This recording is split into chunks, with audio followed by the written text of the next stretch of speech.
शिवसेना पक्षप्रमुख उद्धव ठाकरेंनी पुन्हा एकदा बंडखोरी करणाऱ्या शिंदे गटावर निशाणा साधलाय।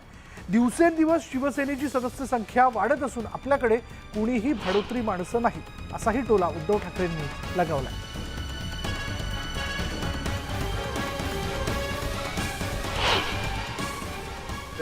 आज काय कशासाठी आलात तर सदस्य पत्र आणि प्रतिज्ञापत्र हे शपथपत्र घेऊन किती 11,000 ही सुरुवात आहे।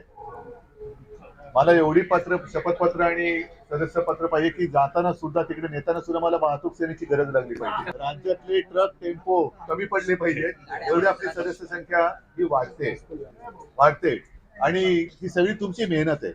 आपल्याकडे कोणी भाडोत्री माणसं नाहीयेत, आहे ती तन मन धन सगळे जे काय आहे ते सर्वस्व भगव्यासाठी वाहून टाकणारे लोक तुम्ही आहात। सगळा हा लढण्याचा एक काळ असतो। वाहतूक सेना म्हटल्यानंतर तुम्हाला रस्त्यावरच्या खड्ड्यांची सवय असते, खड्डे असतात तरी पण रस्ता पार करत असतो। तर हे खड्डे आहेत, हे खड्डे तर आपण पार करूच, पण जे खड्डे पडले त्या खड्ड्यांचं सुद्धा काय करायचं ते उद्या बघू आपण, ते बघू। जिद्द महत्वाची आहे, ही जिद्द फक्त निष्ठावंताकडे असू शकते, बाकी नाही कोणी अशी जोरात घोषणा किंवा एवढ्या तळमळीने कोणी दुसरं बोलू शकत नाही। गुलाबराव पाटील यांनी भुसावळमध्ये जोरदार फटकेबाजी केली। अनेक पुढारी आता सीझनल असतात, ज्याप्रमाणे छत्री पावसात वापरतो त्याप्रमाणे हे सीझनल पुढारी फिरत असतात असा टोला गुलाबराव पाटील यांनी लगावलाय।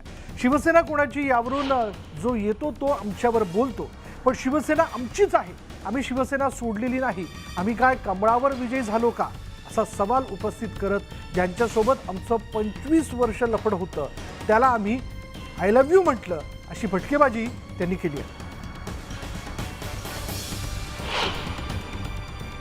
आपल्याला सांगतोय की हे जे चाललंय आमच्यावर, बोलतो जो येतो तो बोलतो, जो येतो तो बोलतो।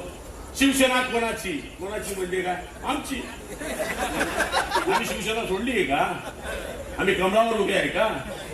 आमचं त्यांच्याशी लव्ह मॅरेज होतं 25 वर्षाचं, आय लव्ह यू म्हटलं, बाकी काय वाईट केलं आम्ही? तर शिवसेना कोणती? आमची। आम्ही बाळासाहेबांना सोडलंय का? नाही।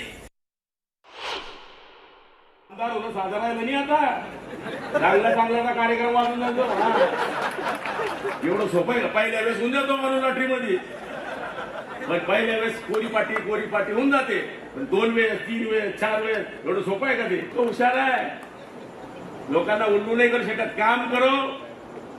काय सिजनेबल पुढारी, आता इलेक्शन लागलं ना तर दारवर फिरतील, सिजनेबल पुढारी म्हणतो मी यांना। हे सीझन पाहिलं की छत्री कशी करते, पाऊस आल्यावर कसे लोक आहेत ते। योगायोगाने हे खातं मिळालेलं आहे, या खात्याचा उपयोग होत असताना मी नशीबवान आहे। तर पूर्वी पाण्याच्या खात्याला बजेट किती असायचं? 400-500 कोटी रुपये असायचा। मला 15,000 कोटीचा बजेट आहे एका वर्षात, आणि माझे पैसे कोणीच कापू शकत नाही। आजी दादा कापू शकले नव्हते, बाकी कोण कापणार? एकट्या बारामतीमध्ये 800 कोटी रुपये दिले आपण, एकट्या बारामती तालुक्यामध्ये। फार विकास झाला असं म्हणतात, पण 800 कोटी लागले कसे हे समजत नाही।